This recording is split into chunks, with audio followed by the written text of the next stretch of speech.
Je pense qu'il y a une vraie réflexion européenne sur l'impact de la technologie sur les valeurs et la société qu'on veut construire et sur l'impact sur l'homme. Et ça, je pense que c'est capital.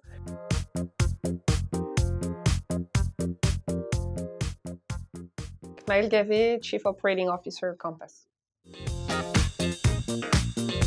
C'est une plateforme qui est complètement intégrée, qui aide les agents immobiliers à pousser leurs transactions de manière plus efficace et plus intelligente. Et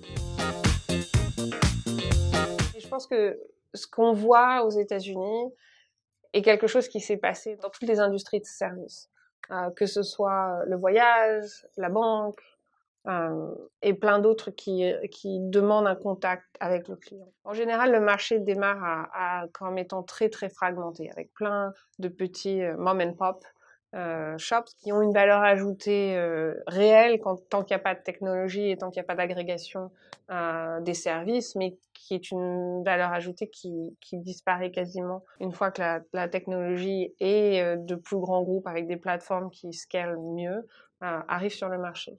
Et donc, en fait, ce qui est en train de se passer en real estate, c'est exactement ça. Il y a des acteurs qui sont en train de chercher la position discount et qui donc vont offrir des services inférieurs, mais pour un prix nettement inférieur.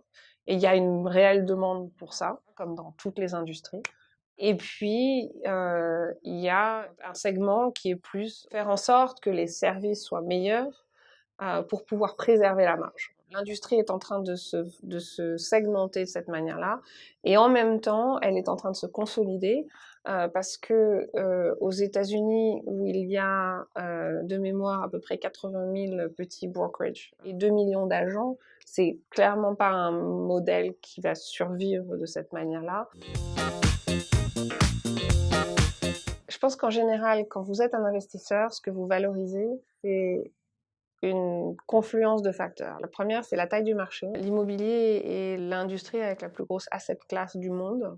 Donc, en termes de taille de marché, c'est un plutôt gros marché. Ensuite, vous avez tendance en tant qu'investisseur à valoriser les entreprises qui ont des forts taux de croissance. Des entreprises comme WeWork ou comme Compass ont des taux de croissance à 3 chiffres. La troisième chose qu'en général les investisseurs regardent, c'est dans quelle mesure cette croissance-là est soutenue par des investissements disproportionnés. En ce qui concerne Compass, on a démontré très clairement comment on pouvait amener un marché à profitabilité entre 9 et 36 mois. Ça pourrait expliquer les multiples qu'on a.